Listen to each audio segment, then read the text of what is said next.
Thank you. It's an honor to be here. I think I was here last year for giving workshop as well. And Jeju is probably the better place than KAIST in Daejeon or Suwon. And I'm so happy that you guys are here instead of going outside and playing. Hopefully, my talk will be worth of staying inside in beautiful weather.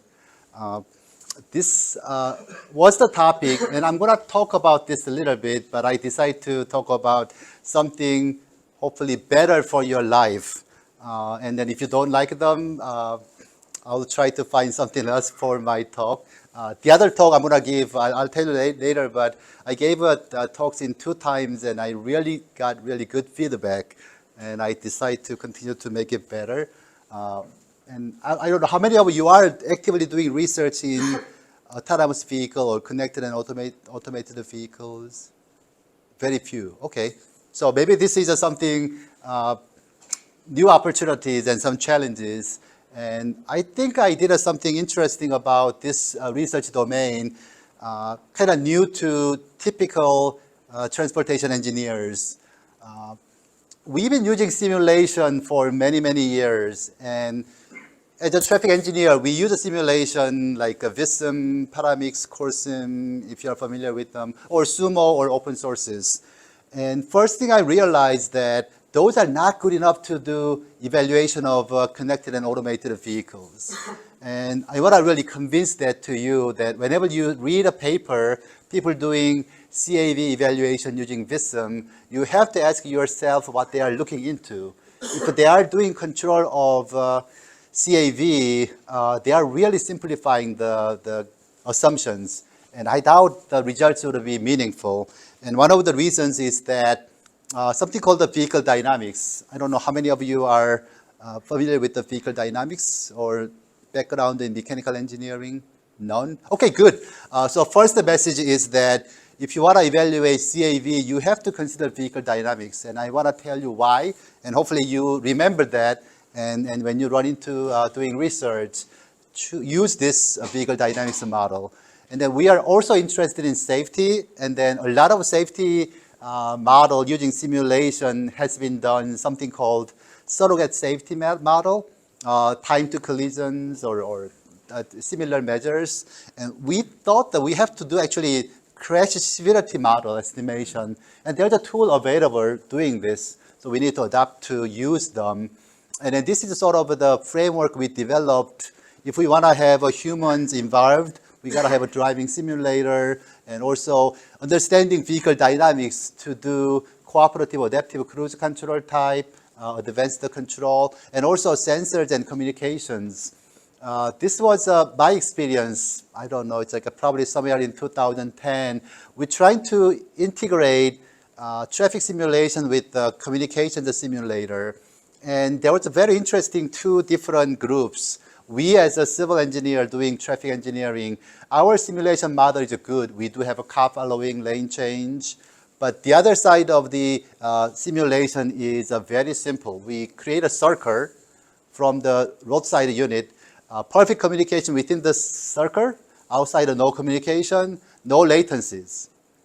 And then the other side of doing the computer science and communication engineering, they get a lot of interesting details in communications. They actually have 7 layers of modeling, physical layer, mech layer, transport layer, whatever they want to call it. And they actually model packet development to everything. So their model is very accurate. But their traffic simulation was vehicles are hopping. They don't even have a car followings.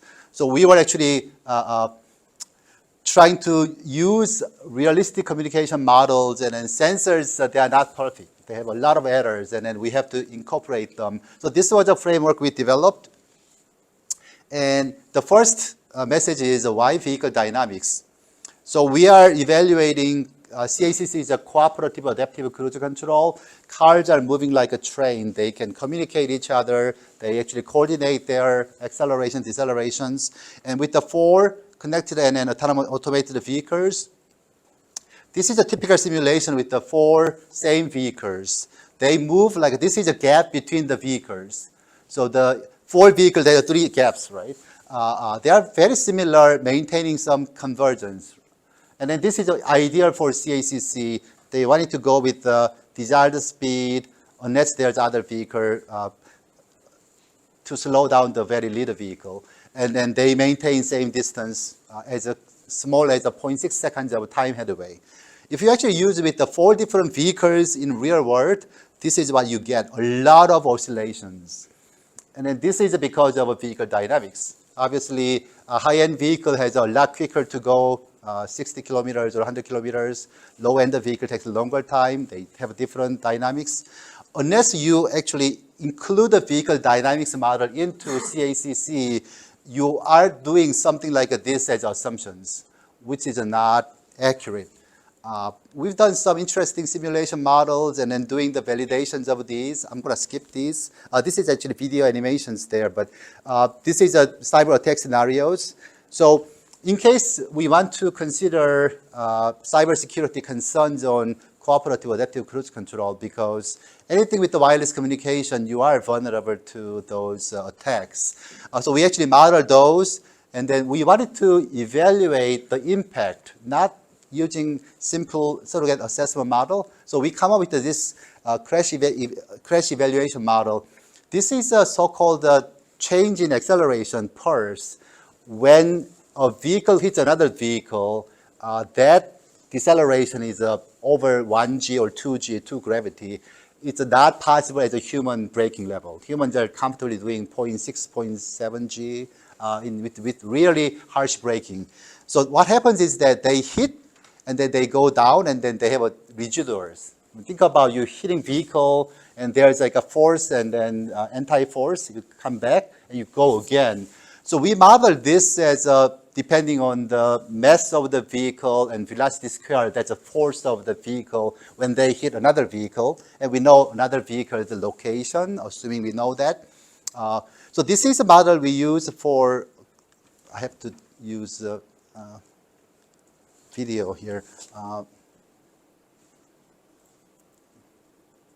So this is a dynamics model that actually developed modeling the materials of the vehicle, airbags, and the human body, and they can actually measure based on force how much injury level you get.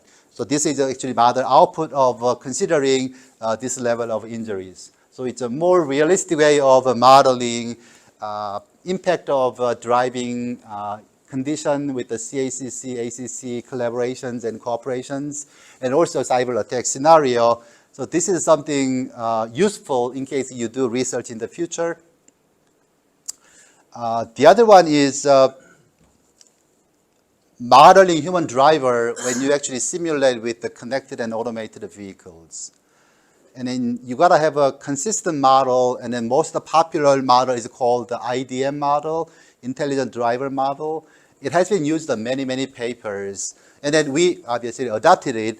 And then we found something interesting. This IDM model is too good.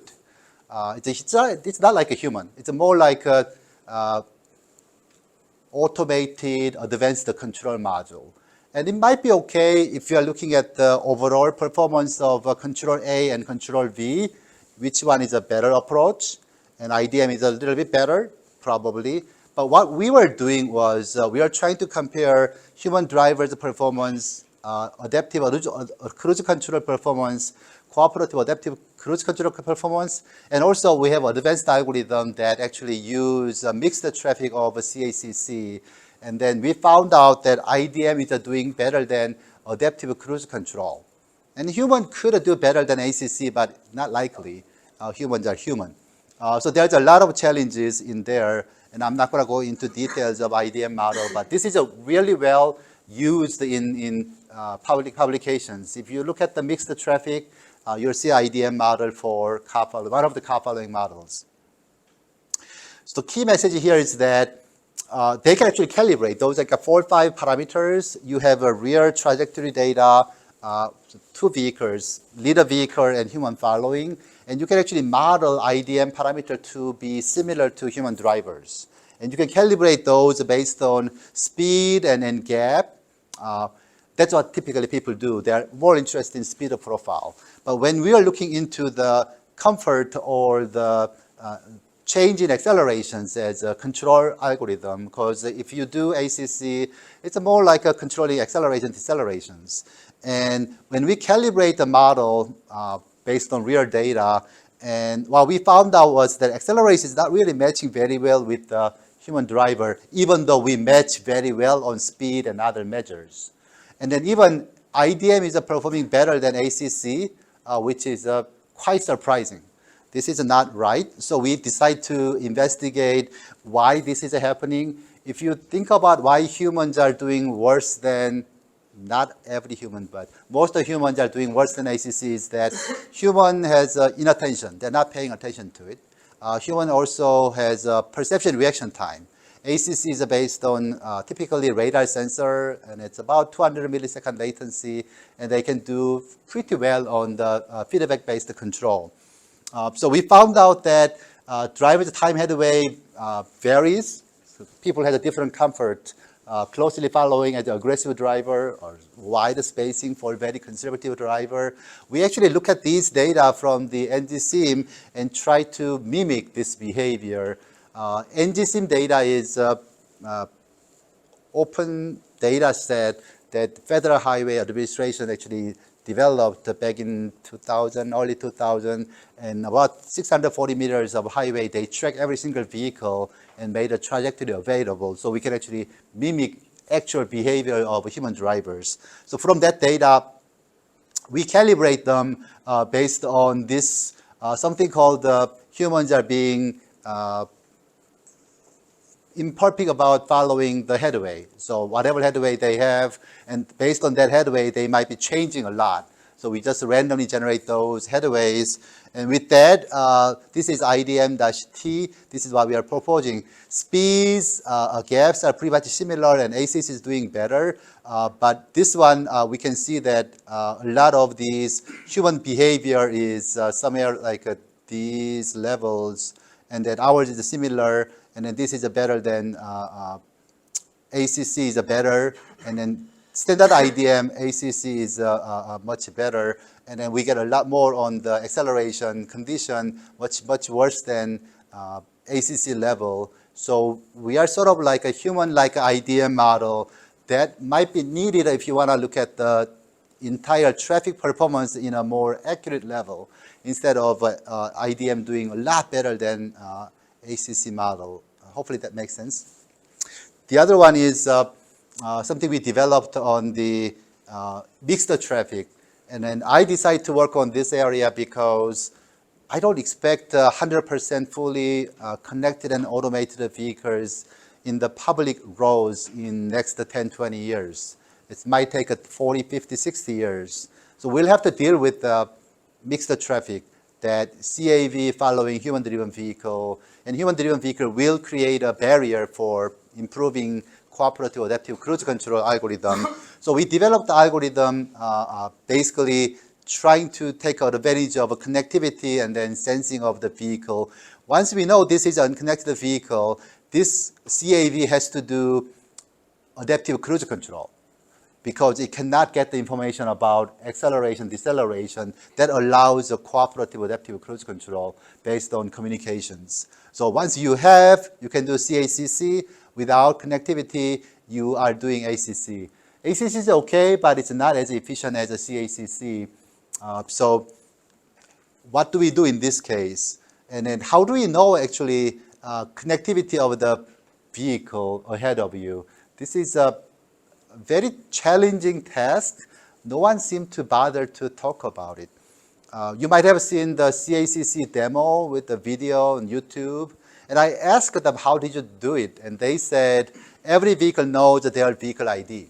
So the number one vehicle is the leader vehicle, number two is the second, third, and fourth, when they broadcast. So these are messages of acceleration, deceleration is not signed by each vehicle. They have no information about vehicle characteristics because of privacy.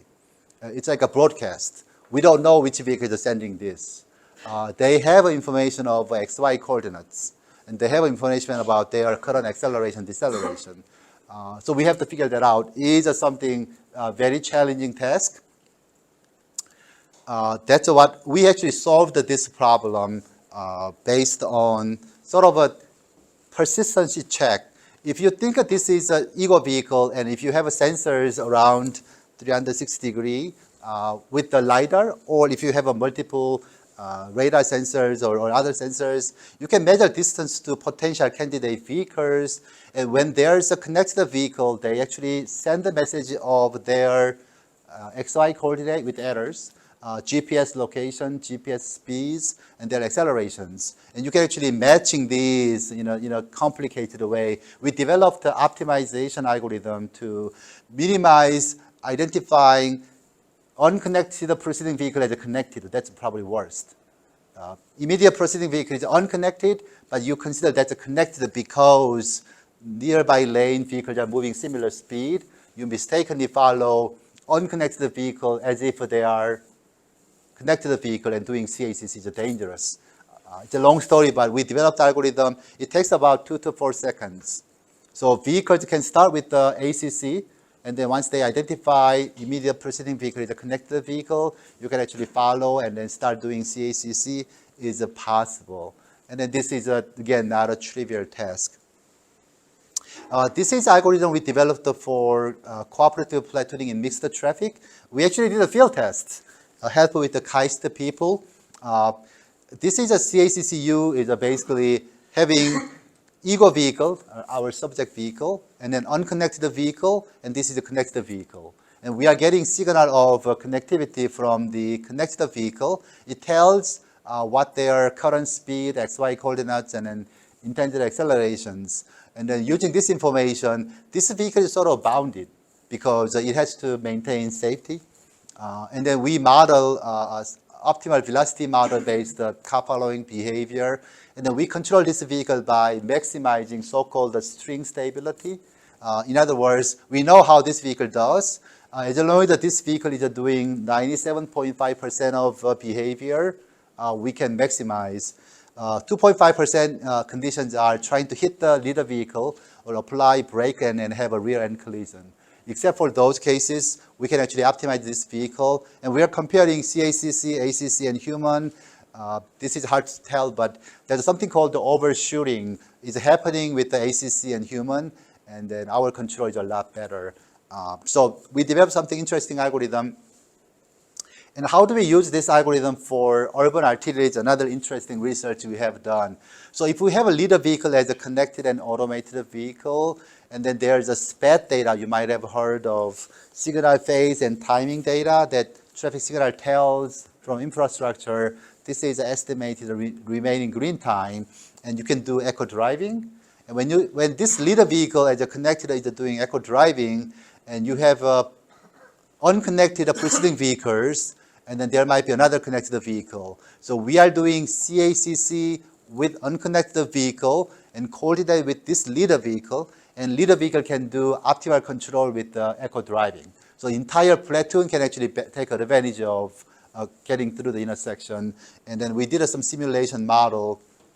See if I can show the animation. So it's a human-driven platoon. Human does not know conditions of remaining green time. Typically, they don't know. So they try to maintain similar speed, and platoons will have oscillations.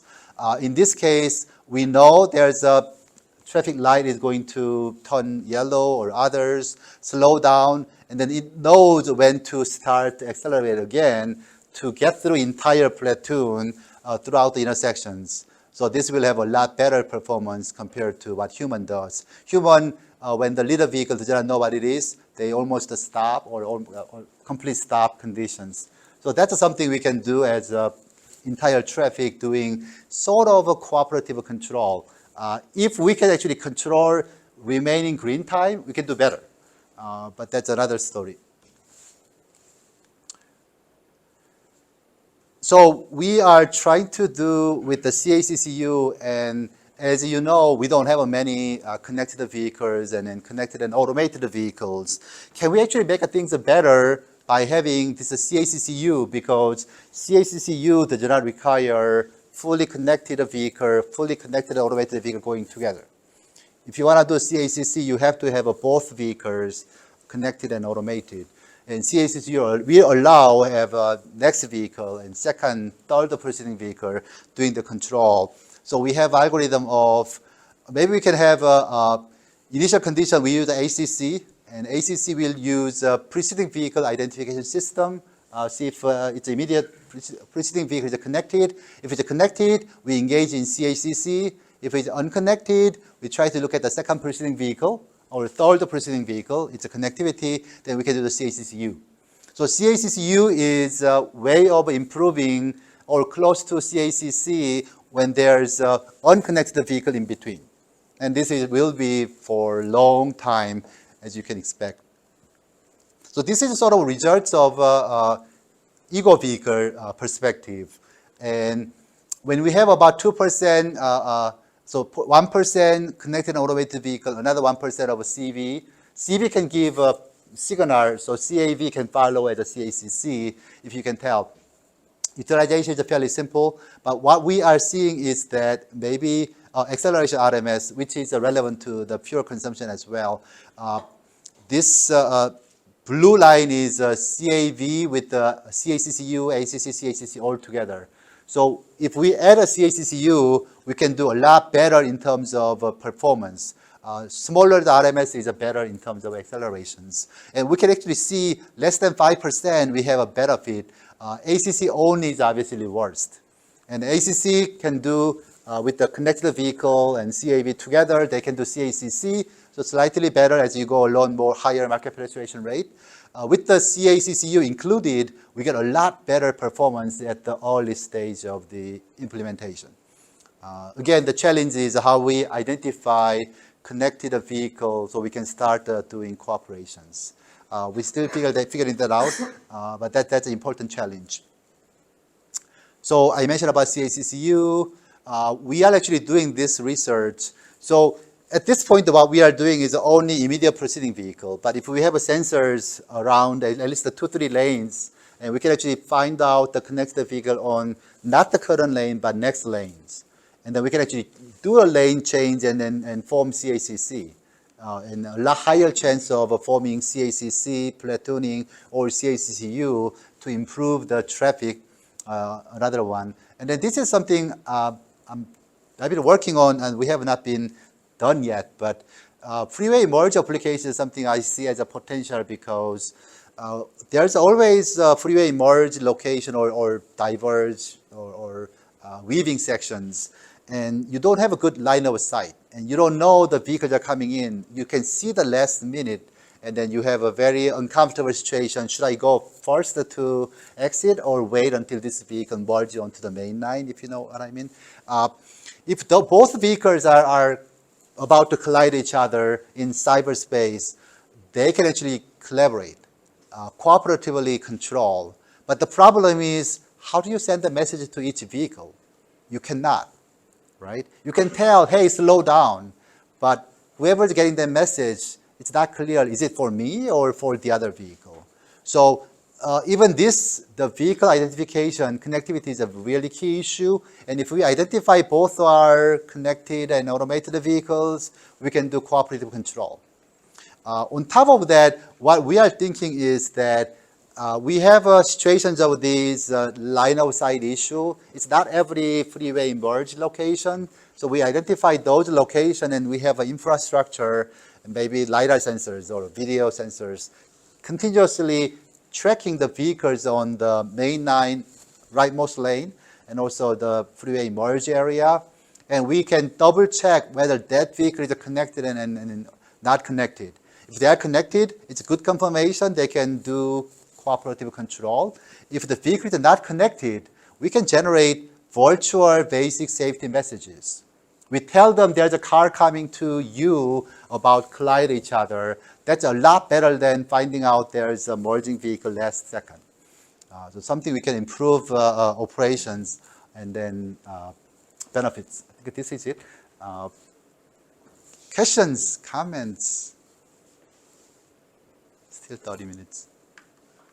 I heard you guys can ask a lot of good questions. So the communication reduce the reaction time. If possibly, yes. at least it gives warnings to the connected vehicle that there's collision. Right. They can create the efficiency increase. That's what I'm talking about, yeah. Hopefully we can use the KAIST Munji campus testbed. So that's an idea. Okay, this is not fun project then. That's okay. I thought this was not exciting. Oops, I didn't mean to close everything. I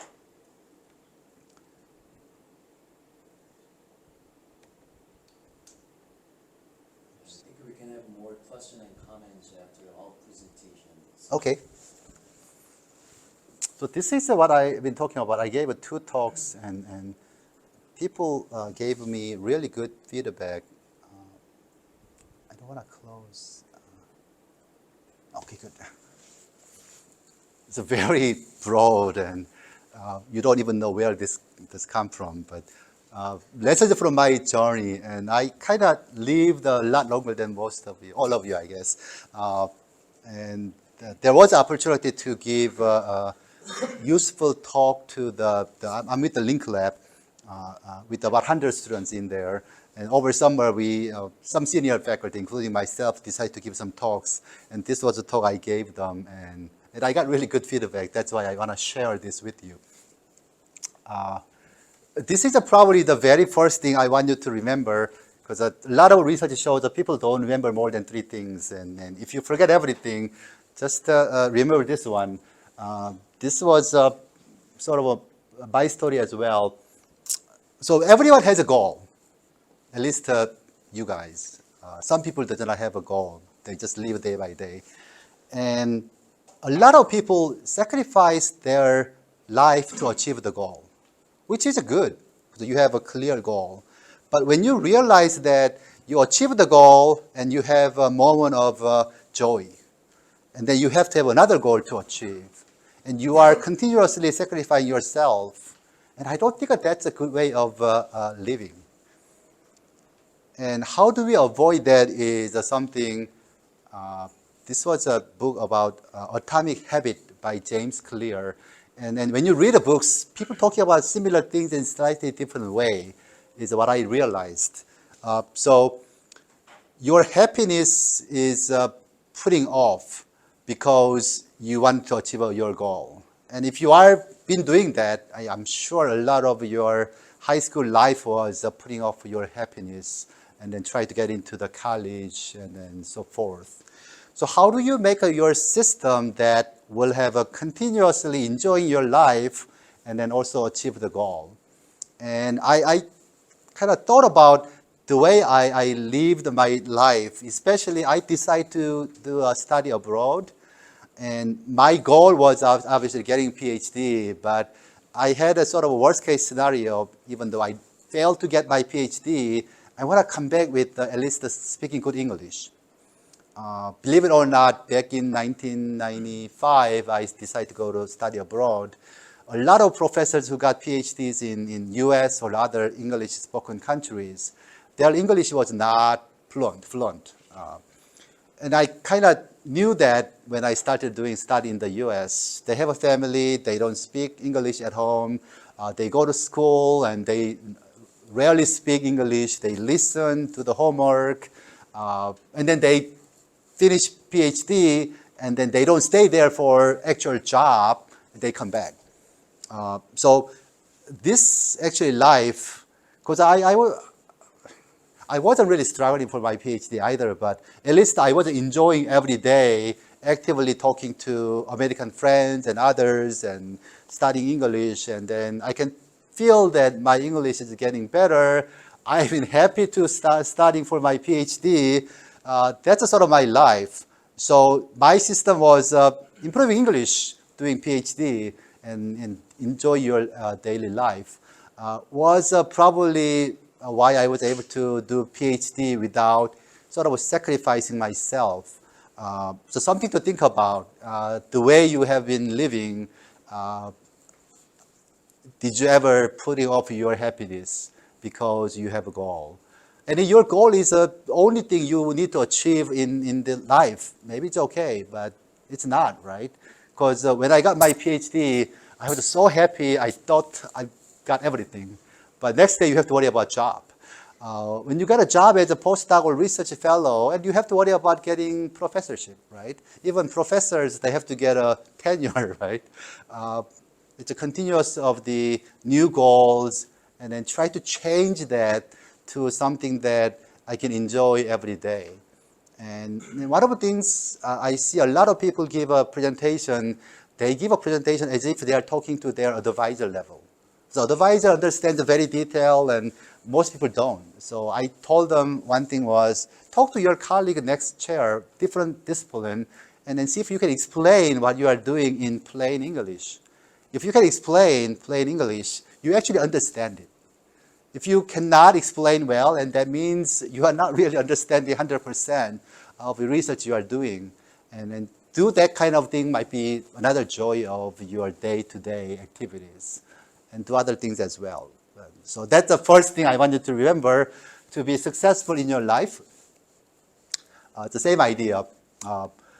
A goal, once I reach my goal, I'll be happy, but system is actually requiring that. So you have to build the system, not the goal, is the key point. Focus on system once you have a goal, and make sure your game plan works properly under your system, whatever game plan you think. My sort of game plan is daily. I have a to-do list. I actually jot them down on paper. I could have used the computer, and then I kind of enjoy scratch one by one.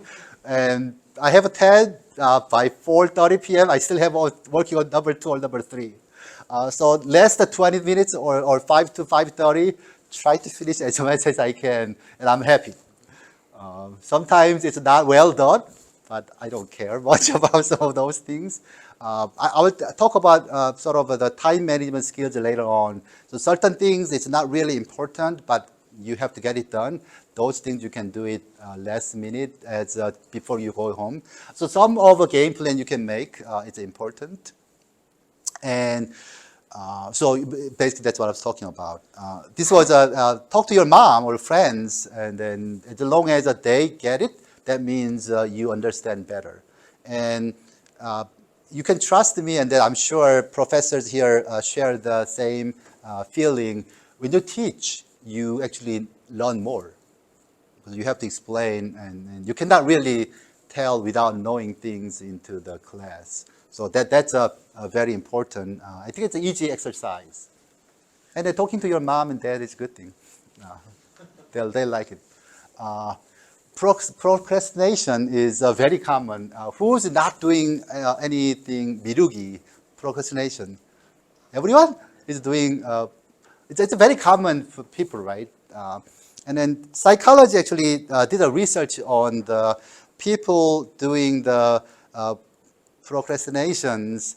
They are really optimistic about their capability of getting done on the task. So I have a task I have to do by Monday morning. This is Wednesday. Okay, I can do that on Sunday evening, 2 hours, right? It really takes 5 hours or more, but they are very optimistic. I can do it. I can enjoy my Netflix today, and so forth. That's actually proven, and it's not my words. They actually have studied it, and everyone is very optimistic about what they do. So this is not good. And then they worry a lot. So Wednesday night, can I do that on Sunday or even tomorrow? They don't do anything. They just worry about. So the first thing is worry is everywhere, and for many people, worry robs them of life's real pleasure.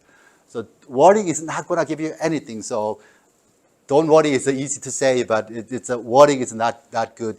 So the psychologists are saying that if you are worrying about it, and then stand up, get the work started. And then that will help. And then later, I have a keywords called one day at a time. It's sort of similar. So see what I'm saying, all things are somewhat connected is what I'm experiencing as well. Especially people worry, they think about most negative possible outcomes. What happens if I fail my qualifying exam or things like that? It's not good. So we have to know that worrying does not help change the situation. So start worrying, just have your clock system, or that means I have to start doing something literally now. then you don't have to worry about it. You start doing something. And then you make a small inches of the progress, and that's a good thing, actually. So this was what I said about one day at a time. And I kind of like this book. I don't know when I read this book. There's a version in Korean as well, so you can read a Korean version. James Clear is giving this mathematical equation. We are all engineers. We like math. So he was trying to convince why we have to do one day at a time. It's a 꾸준히 해야 된다는 거죠. Why we have to do this. So if we are worrying and not doing things, and let's assume we are worse by 1%, which is small percent, and I can probably bear with it. But if you add them up, it's a compound, right? Over entire year, so every day you get worse by 0.01. So 0.99 to the 365 will give you 0.03, almost nothing. So if you don't do anything and get worse by 1% every day, and you lose everything. You do one day at a time, and you get better 1%. And then if you do that, you are 30 times better than today. So hopefully, this gives you some message. I want to do something continuously. And why people couldn't do this continuously? There's a theory, actually. It's called the plateau of latent potential. We do every day, and I want to see some progress linearly. And nothing is really linear, right? If you want to learn something about even playing video game, you don't get better by linear, right? You struggle a lot, and then you get better. Sometimes a leap. This is a value of disappointment. You expect this, and then this is a reality, this red. So you have to bear with this value of disappointment. Is something you have to consider. I want to do this. And your system is actually helping you to do that, and then you don't have to worry about this. But your system is not good, but still you have to do it. Just do one day at a time. And I think you can do first thing in the morning. I have actually episode of my student. He was a So the weekly meeting is not, Jason could have changed it, but he didn't. He's like preparing work day before or 2 days before our weekly meeting.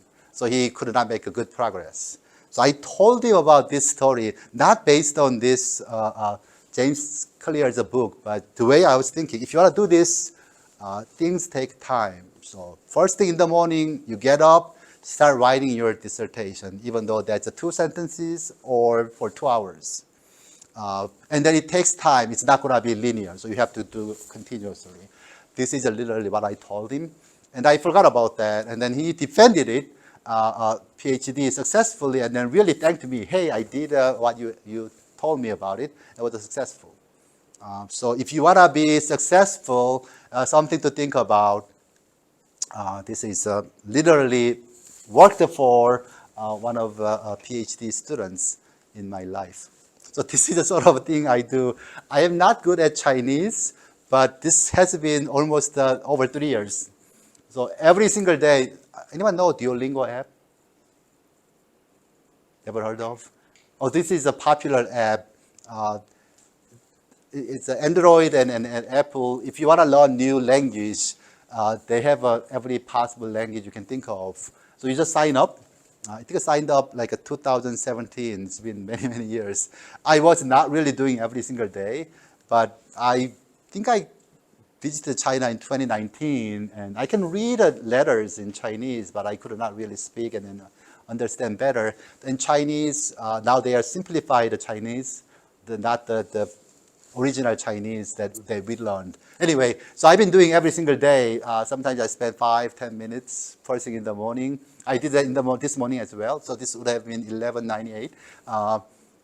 Do something as a promise to what you learn from me, and I'm doing something. Doesn't have to be Duolingo. Something that you enjoy. You have to enjoy. You learn everything every day. Remember, today is the first day of the rest of your life. This was, I think, Steve Jobs mentioned in his lecture to the Stanford University graduation. So you cannot really change things. Okay. This is another style of my life.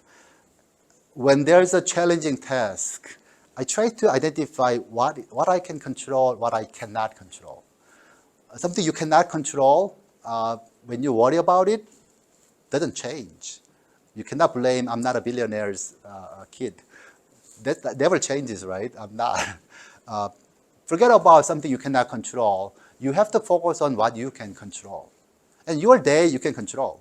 Yesterday, you cannot control. Tomorrow, you cannot control. Worry about those later.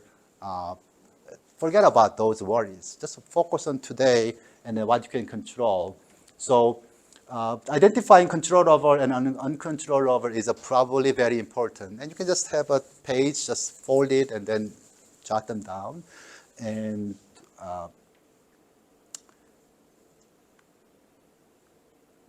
then there's just something about worst case scenario, or I'm maybe ahead of time. So the way I make my decisions is that what would be the worst case scenario on this decision? And if you can live with that worst case decision and whatever outcome you get, you are good, right? And my experience, worst case doesn't happen every single time. It rarely happens. A lot of times you get a lot better than what you thought as a worst case. That's how you can actually continuously moving and then getting improved.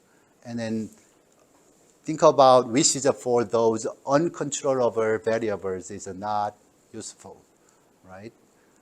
I don't know what is a good example. Maybe don't have, my advisor has something and he's not gonna show up for the meeting.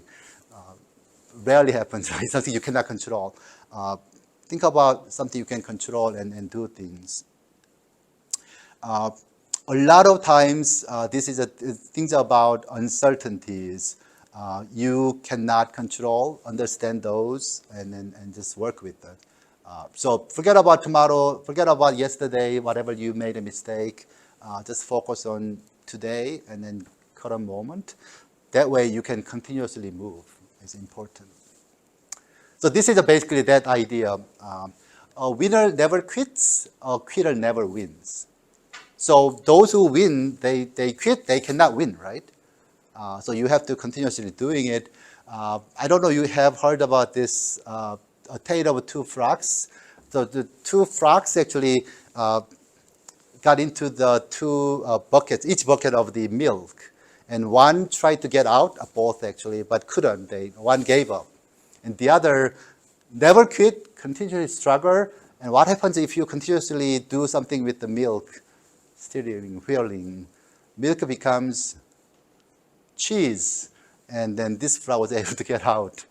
It's a joke, but if you actually do that without quitting, and then you will achieve something. It may be something different than what you wanted to achieve, but it's better than giving up. Is important. Again, your life, no one gets succeed in every single task. I have failures. Probably this different magnitude. Most important thing is we have to learn from failures and mistakes. If you do make the same failures and same mistakes, then you are not going to succeed in your life. You have to minimize, you have to learn from the mistakes and failure and then try to do not repeat them. So that's what I mean. This is the same story that the famous people talked about it. So they were quit, but you couldn't rest. Something you cannot do. You cannot really do the research without sleeping, right? You need a rest. But quitting, rest, there's some differences. But don't quit, rest if you have to. But do not quit is something, especially you have decided I want to do this, and also you have a system to get that going without feeling like you are sacrificing a lot. Then that's probably most ideal case. And then you enjoy your day-to-day task, and then you can achieve something without quitting. Balance is not easy, but that's something you can think about. This is another thing. If it's worth doing it, it's worth doing well. And this was a story, probably next one. If you want to be good at doing something, you have to practice, right? Instrument or even playing game or anything needs a practice, a lot of practices. So remember that if you want to do something, and then it's better to do very well. Steve Jobs' story, I don't know, you remember those dots he was connecting? Anyone might have heard of. So Steve Jobs, he actually attended a liberal art college in California. He only paid for one semester of college and then stayed another year and a half taking courses he think is interesting. So he actually took the course in calligraphy, and that's why the Mac has beautiful fonts compared to Windows as dots of the fonts is. He was actually telling those dots. He kind of enjoyed doing it. He did it well, and that actually paid off in 25 years later. Something that he didn't know, but dots are getting connected. And maybe those are things that moving us to find different things to be useful. Maybe slightly different, but if you think about creativity, creativity is basically creating something, nothing to something existing, right? That doesn't exist in real world. In physical world, there's always something in there. There's no nothing. That's a metaphor of nothing. So our definition of connectivity, the creativity is basically connecting dots that could create something very useful based on what I know of, right? I have experience, I can make a connection to make it better. I took a courses in the expert system back in 1996, and I thought the expert system is probably the best in AI applications. So back then that was the only one. But learning from the expert system is really give insights about how to use artificial intelligence applications. It all coming from those. Stochastic process, I never thought I would be using those, but those are useful for my research in stochastic optimization, because not many people in transportation has done stochastic optimization. They're all doing deterministic. I didn't intend to use them for my research 10, 20 years later, but those are all connected is one example. And I kind of enjoyed learning those new things. So do well in every course is very important. You never know when they will be useful. Hopefully you took the course that's something you can enjoy is more important. Do your homework. This was a real story. It's not very common. Okay, maybe if you need to give a ride to someone from the foreign country and then you have opportunity, do you ever do homework about that person? Like go to website and then and watch his research, or Facebook or LinkedIn and then what they have done recently. It's making huge difference. So I noticed that in the US, where the faculty candidate comes, and a few of the faculty actually go to dinner with that person, and we kind of socially discussing, and we do talk about some research, but not intensively. We just get to know a person. And then one professor always study that person before he comes to the meeting or dinner. Hey, I saw your LinkedIn and this is what you do. I also do those. And you make a really good connection, and that goes a long way. And that friendship, you can actually contact that person, he or she will remember you for those small things. So that's sort of what I do. Whenever new faculty or new speaker comes, spend 5 minutes or less, just go to the website and then see what he does or she does, and then mention that. That's a really interesting way of making better connection with that person. So that's sort of my homework when there's new speakers are coming in. So do your homework is basically prepare in advance, and you can be very successful. So if there's opportunities like that, and then do exercise and get to know that person better. It's useful for you to understand why he or she is doing that way, or background, and so it's a win-win situation.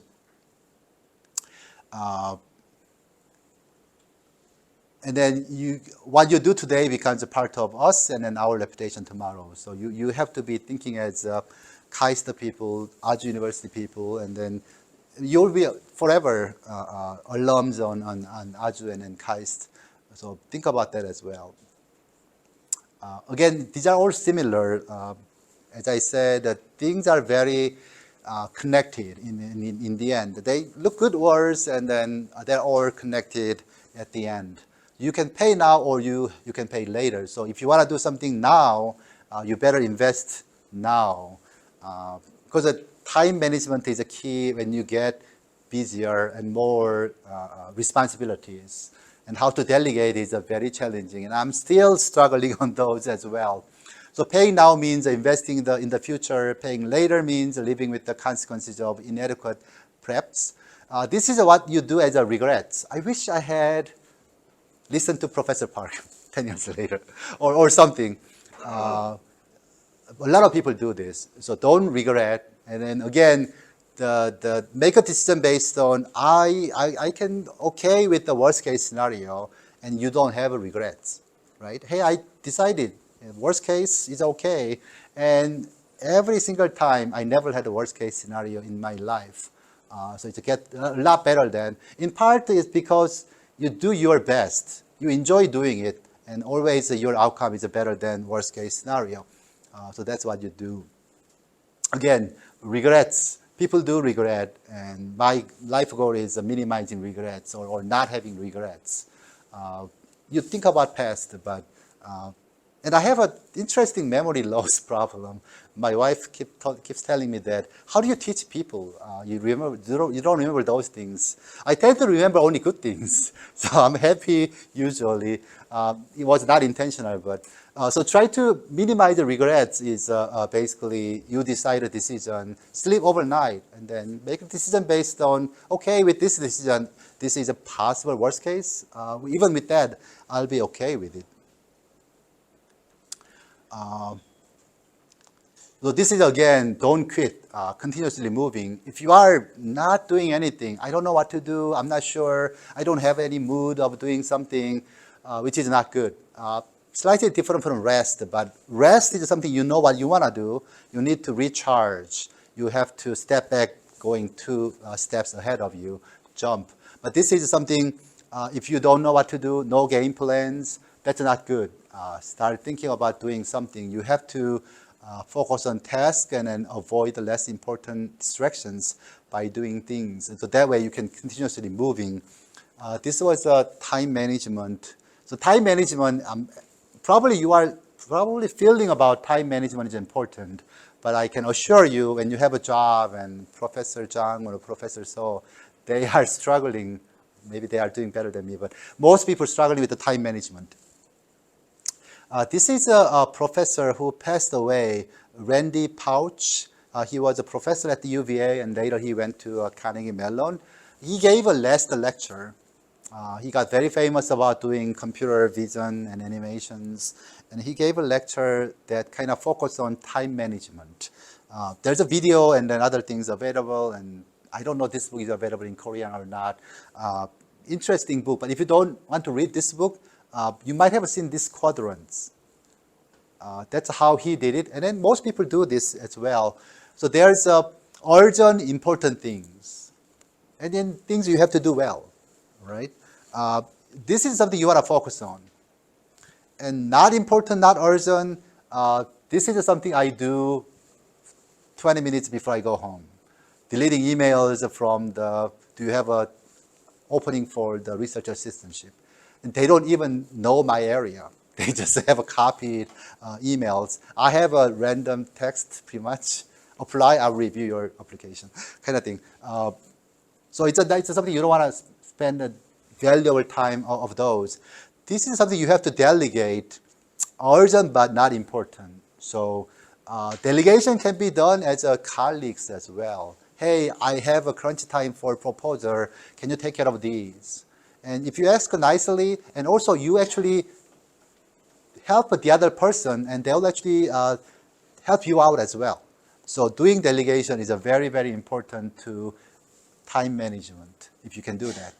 And then important but not urgent, this is something Because the people look at the calendar, maybe you're busy this week, but if you look at at least the 6 weeks ahead of time, that's always a place you can actually do things. And if you can schedule them on these and you can get it done in a good way, spend good amount of time to make it good is important as well. So that's the same idea. This is another way of doing it. You can have some agenda of accomplishment that you have done something. Writing proposals, I want to write 3 proposals per year, 5 or 6. You want to do it by having those, and then you force yourself to think about it, and then continuously moving towards. Again, you have to put most important items first. You have to do it.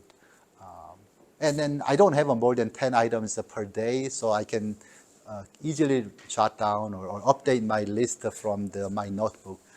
That's something you can do. And then not forgetting is also important. You promise something and then not keeping the time is not good. You don't want to get too many reminder emails, hey, can you do this and do this? And those is important. By doing this, you can actually manage them all on time. I'm going to skip this. So this is another interesting thing. Nothing ventured and nothing gained. You have to actually consider things. Again, this was the worst case scenario that I kind of put together. So future is not ours to see. No one predicts the future. As far as I know, I have not seen anyone predicting future very well. They can say about future. This is an interesting story. In the US, there's economists. They predict the US economy, GDPs and CPIs and others. They have a top 10 list. And always their top 10 list who's doing very good predictions. Problem is every year name changes. No one is doing more than a few years. So no one can predict the future. So what is the worst case happen, and you can actually do this. Organize your thoughts and options, and then whatever information you can actually think of, and then determine the most likely outcome, and make a decision which leaves the things as they are, or try something new. And then it helps to look at the worst case scenario. And then what is the impact of that to my life? Worst case to me when I studied abroad, not getting PhD. And that was my decision. I couldn't get a PhD. I want to be a good English speaker. And then even back then, if you are good at English, you can probably get a job. So it's not critical in your life. In the US, the tenure, if I don't get tenure, I kind of decide to work for the federal government. Seems like their job is going to meetings, and they have enjoyed their life. That was my sort of worst case scenario. So also you have that, your worries are less, and you have a more positive way of doing things for your goal. It's probably critical. So if you don't take any chance, you won't win anything. So you'll have to risk yourself. Put yourself into the game is important. This is another interesting thing. I probably, when I was young, I wanted to give right advice to my girlfriend or my wife. And I realized that's not really a good thing at all. And you probably read a lot of these. Your girlfriend or your boyfriend, especially girlfriend, I don't know about boyfriend, but your girlfriend want you to listen to you, not telling you what to do. Is that true, or?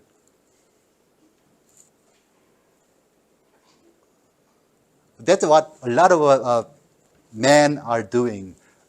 They listen to their wives and they tell, this is probably the best way to do it. Let's do it.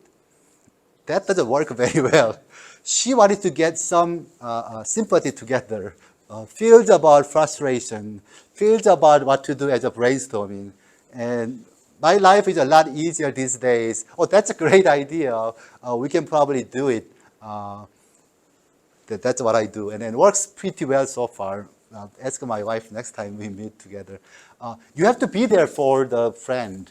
And whenever someone needs you, and then you have to be there for them is being a friend. Problem is, so it's better to light a candle than to curse the darkness. So friend tells you about something bad, and maybe you can just listen to it, and then adding curse maybe not too bad, but it's better to be light a candle to change the conditions. This is a keyword, I guess. Friends come and go, but enemies accumulate. My reputation, I don't know. So far, people told me that Brian doesn't have enemies. Maybe it's true, or there might be enemies I don't know of. Try not to have enemies. If you are hurting someone, and you may not remember, but those who got hurt, they remember forever. That's going to be not good for you in the future someday. So that's something to remember. A single thread can tie you down. It means that it's just ethical issues. I mean, I'm not 100% ethical all the time. I know that. But your sin will find you out. Be sure your sin will find you out. And you think no one knows. You probably have made a sin, and then somebody might figure that out. I was told a lot of cases, person is nominated for public officers, and then a lot of people actually send a letter. Those are very close friends or know that person very well. A lot of times that's happening in Korea, which is not good, I guess. They kind of too much jealous about people doing better.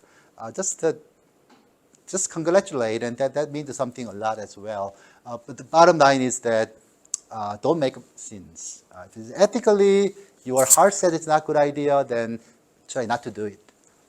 If you do it, don't do it again. You can tell that's not good and it's not a good idea.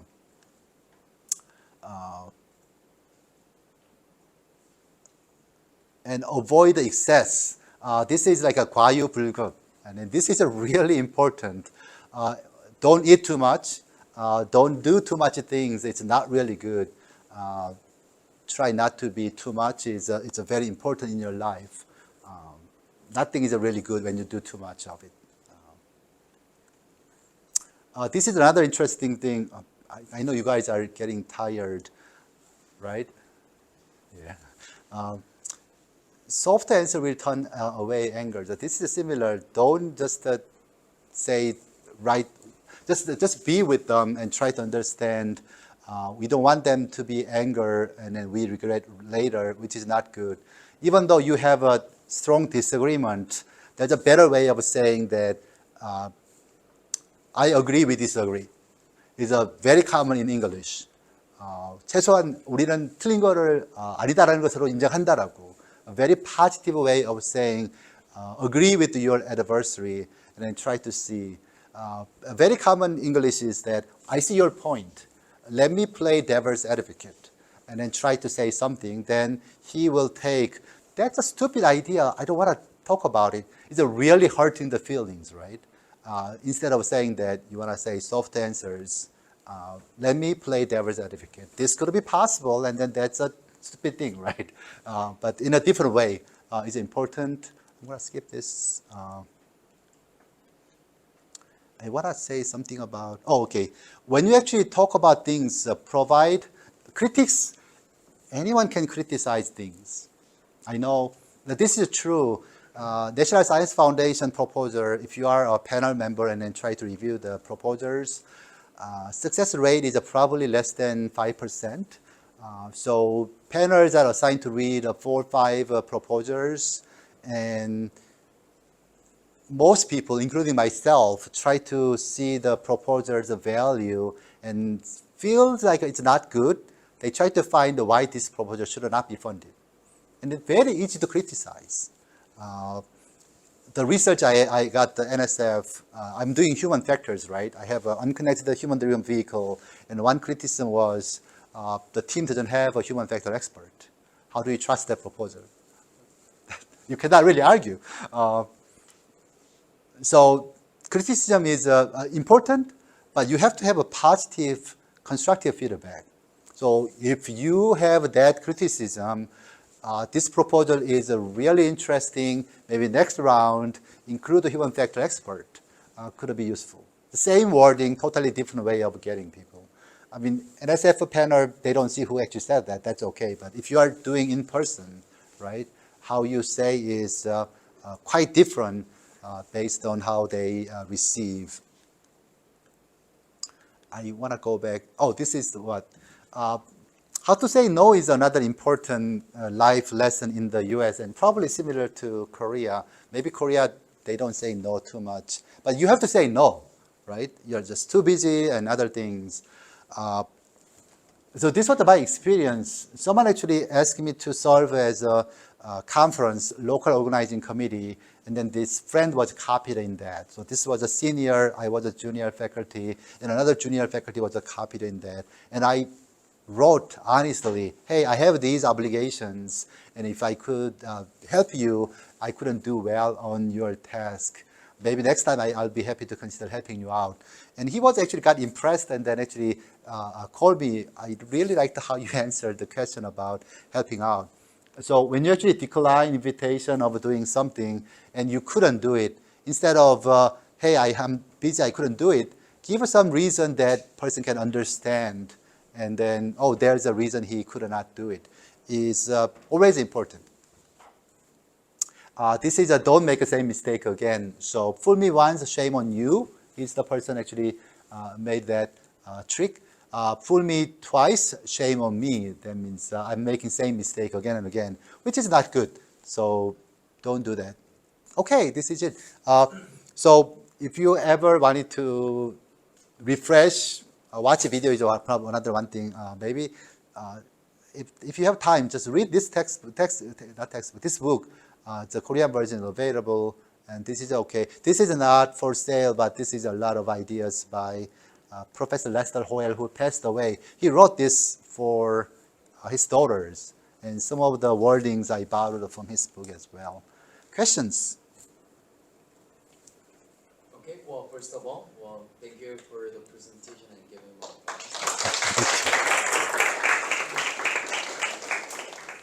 Okay, well, actually, he provided presentations about the one research presentation and another one is about the habitat, what we have to do, or what we can do about. So, if you have a question or any comments or anything, then you can ask him about that. Yeah, happy to take Korean questions. And please give me feedback by email. Don't do this again, or this was a good. And yes. I wonder why some studies relate to connected vehicles, consider as the extent of motorcycles, bicycles, scooters, agricultural tractors, and construction machinery on roads. Many people don't seem to think of a road as a shared space with heterogeneous traffic in all land transportation. Some might say there will be no signal, no traffic sign in the future. Despite someday in the future, there will not be only AVs on the road, is it? Okay, if I understand your question, so road is not just for cars, and there's bicyclists and pedestrians that I have not considered.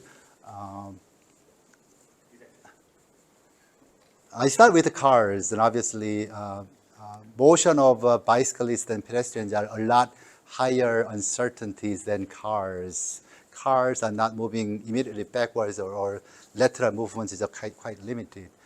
There are research efforts, including humans. I have a nice video, I don't think I can find one, that actually includes humans and pedestrians and bicyclists into the signalless movements at the intersections.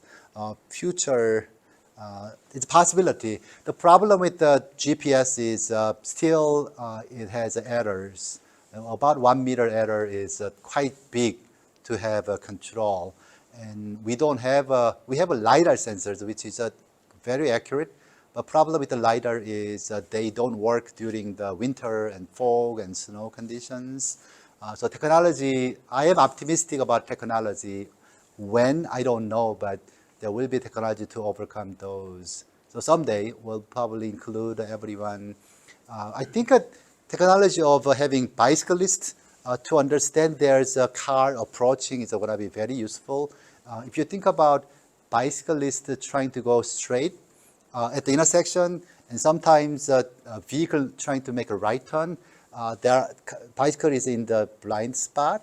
There's a collisions happening once in a while, and then now the better cars actually have sensors about car next lane or bicycles. So this technology will help to have a sensing, and if we have communications, we can probably give warnings. But right now, there's no way of giving warnings because we don't know who's who at this point. Human field sees everything, but this sensors and communication has a very, very limited capabilities. Good question. How about motorcycles? Can this motorcycle be part of a connected platform? Possible, but there's other challenges. Again, the vehicle dynamics has a different implications. I'm not sure about deceleration, if the motorcycle can do deceleration as good as vehicles. But we are moving them like a train. Every car is doing same acceleration, deceleration with a very short time headway. And also, the field test shows the aerodynamics of the vehicle having 0.6 seconds. The following vehicles are saving up to 17% fuel consumption because of a better aerodynamics. Motorcycle may not get that benefit, is another interesting thing. But yeah, we'll have to include them. So-called the complete street includes everything. Yes. 이거 쓰시면 좋다고. So I want to ask a question about the first system for a autonomous vehicle. So there might be several standards whether it is good or bad preparation. So can I have your insight for these like standards? Standards in the communications? Yeah, for like preparation systems. Yes, I have insights. So when U.S. DOT working with the Federal Communications Commission, they ask for 75 megahertz domain at 5.9 gigahertz. Back then, this was probably late 90s. Cellular companies are buying these domain, paying billions of dollars. And FCC agreed to reserve these for transportation. And transportation community wanted to use something free. So they started with the Wi-Fi technology. I don't know, you guys know Wi-Fi started from 802.11, A, B, N, G, AC, and so forth. These are protocol, they evolve better.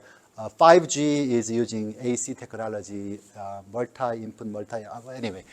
So they decide to use very fast and known technology, started with 802.11g.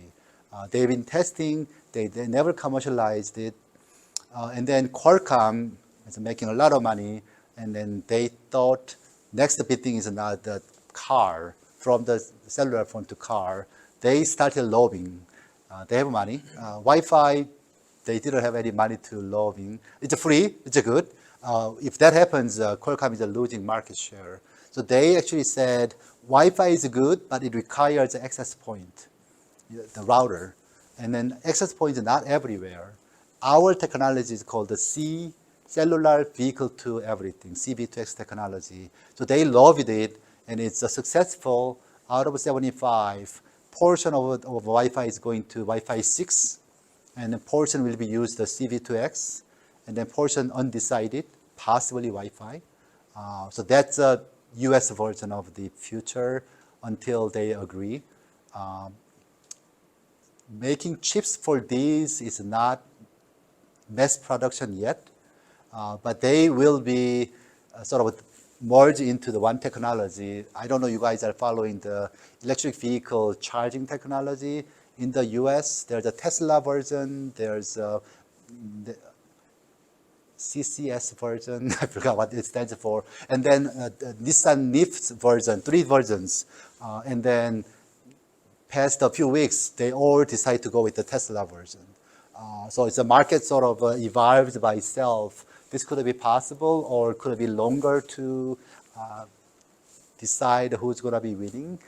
But it's definitely CV2X. The benefit is cellular is everywhere. With the 5G, you have no blackout or blind spots. You can have communications. More questions? Yes. I'm going to ask your question about 51, first 50. You mentioned that CACC is more efficient than ACC, right? As it consider acceleration and deceleration speed through inter-vehicle communication.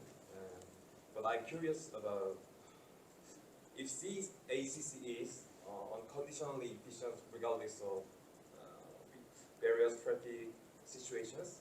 For example, in urgent situations like a traffic accident or rock forest or something.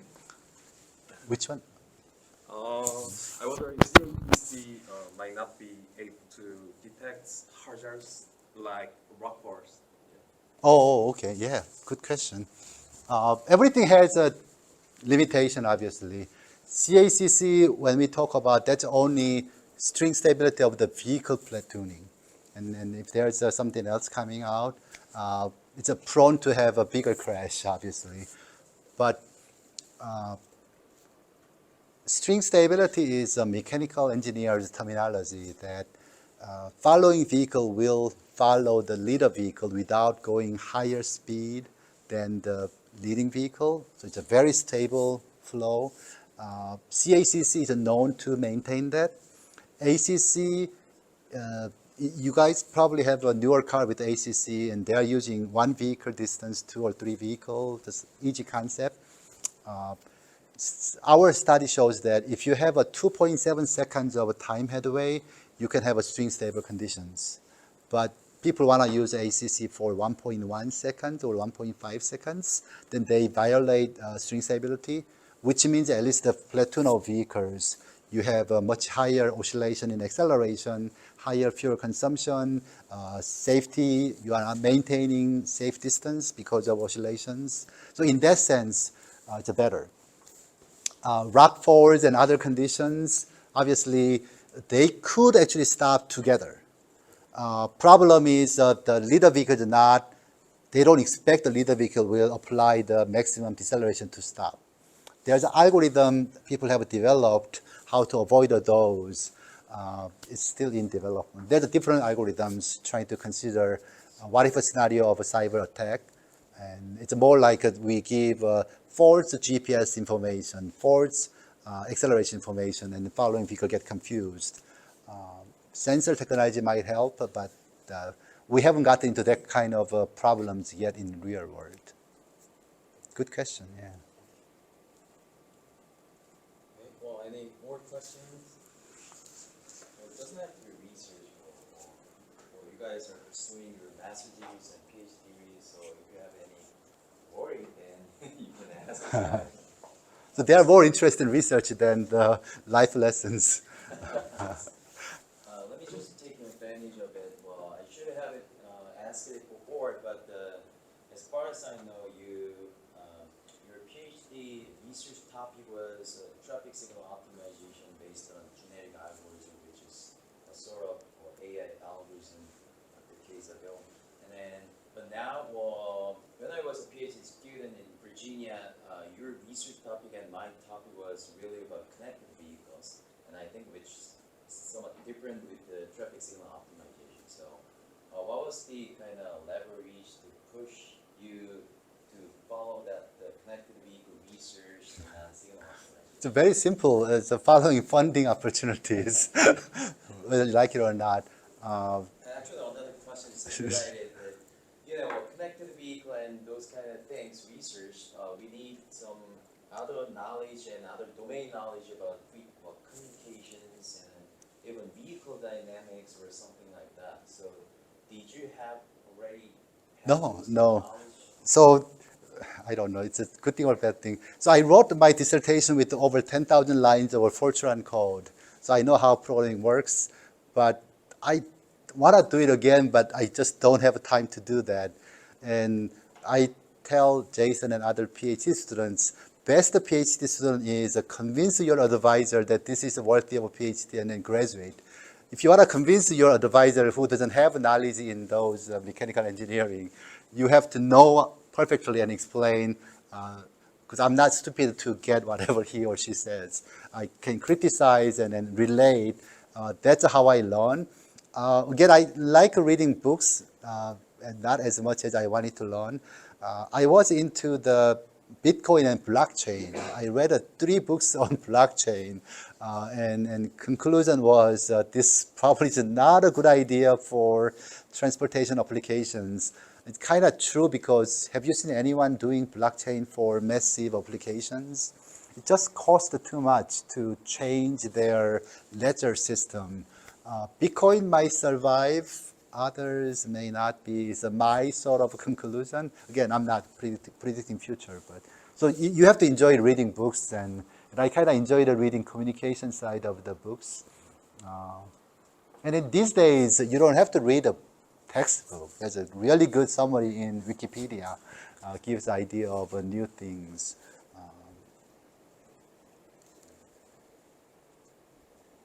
Okay, we have to take a break. I have another topic.